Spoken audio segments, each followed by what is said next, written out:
শুভ সন্ধ্যা বন্ধুরা, কেমন আছো সবাই? দেখো আজ আমি একটা নতুন রেসিপি নিয়ে চলে এসেছি।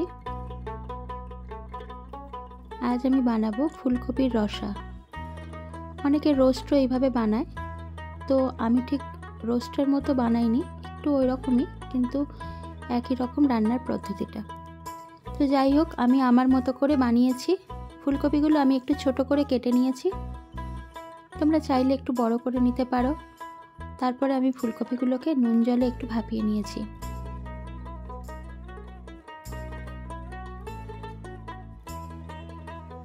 পুরো ভিডিওটা দেখার আগে বন্ধুরা একটা লাইক করো, ভালো লাগলে কমেন্ট করো, আর বেশি ভালো লাগলে অবশ্যই শেয়ার করতে পারো। আর নতুন যারা আছো তারা অবশ্যই বেল বাটনটা অল করে দিও, তাহলে আমি যখন কোনো ভিডিও শেয়ার করব তোমরা অবশ্যই সেটা পেয়ে যাবে সবার আগে।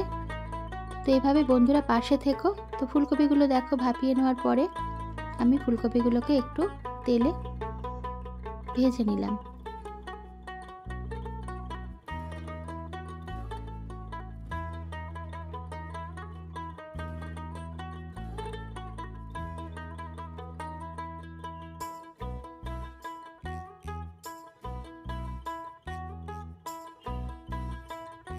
এরপরে আমি তেলের মধ্যে দিলাম তেজপাতা, শুকনো লঙ্কা, গোটা গরম মশলা একটা একটা করে, দারচিনি, লবঙ্গ, এলাচ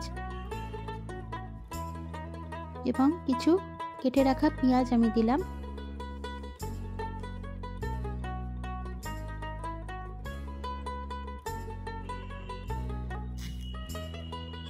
এবারে আমি এগুলোকে ভালো করে ভাজতে থাকবো, একদম পুরো ব্রাউন করে ভাজবো না।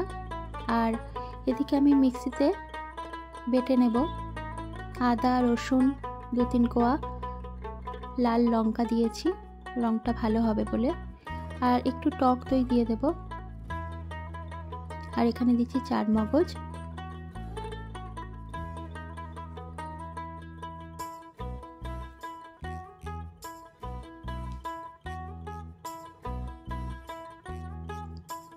তারপরে আমি কিছু কাজু বাদাম দিয়ে দিলাম। আর আমি যে পেঁয়াজটা ভেজে রেখেছিলাম ওইটা, এবং যে একটা একটা করে যে গরম মশলা ভেজে রেখেছিলাম ওইগুলোকে মিক্সিতে দিয়ে দিলাম। আর দিয়ে দিলাম কিছুটা দই, সামান্যই টক দই দেবে। তো এবারে আমি ওটাকে ভালো করে পেস্ট করে নেব। এই পেস্টটা নিয়ে এবার আমি গরম তেলের মধ্যে দিয়ে দিলাম।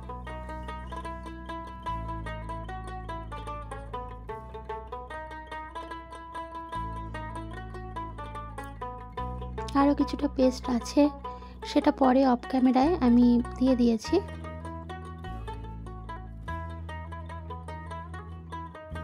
এরপরে আমি এক একে গুঁড়ো মশলাগুলো দিয়ে দেবো, যেমন হলুদ গুঁড়ো, লঙ্কা গুঁড়ো, জিরে গুঁড়ো, এগুলো তো দিতেই হবে।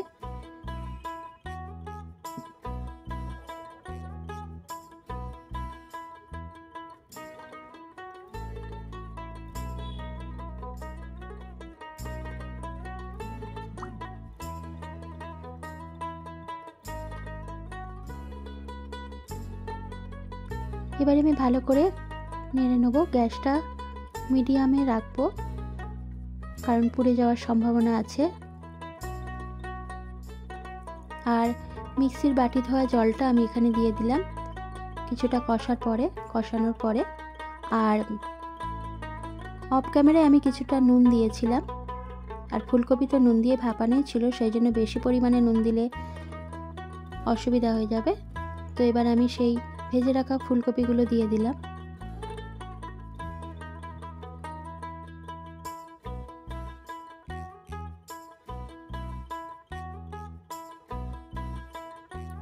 তো আমার রান্না তো প্রায় হয়ে এসেছে। আমি সামান্য একটু চিনি দিয়ে দিলাম। চিনি বা নুন সবাই সবার স্বাদ মতো দেবে, যে যেমন পছন্দ করো। তবে এরকম মাখা মাখা ফুলকপির রসা ভাত বলো, রুটি, লুচি, পরোটা, পোলাও সব কিছুর সঙ্গে ভালো লাগবে। এবং রান্নাটা আমার বেশ ভালোই লেগেছিল, খেতেও খুব ভালোই হয়েছিল। তোমরাও এমনভাবে রান্না করে দেখো কেমন লাগে, অবশ্যই কমেন্ট করো বন্ধুরা। আর শেষকালে একটু ঘি দিয়ে দিলাম, আর দিয়ে দেবো গরম মশলা গুঁড়ো।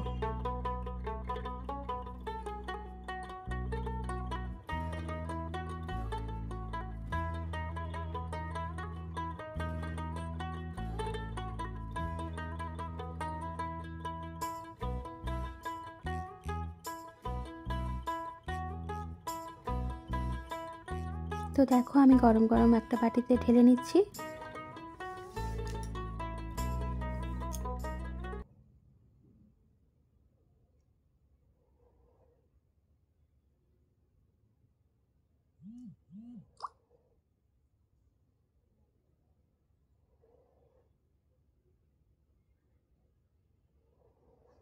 কেমন হয়েছে বন্ধুরা সবাই বলো, পাশে থেকো।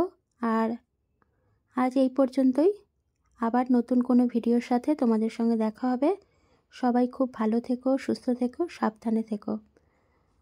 আর ফুল ভিডিওটা অবশ্যই ওয়াচ করেছো আশা করি। টাটা।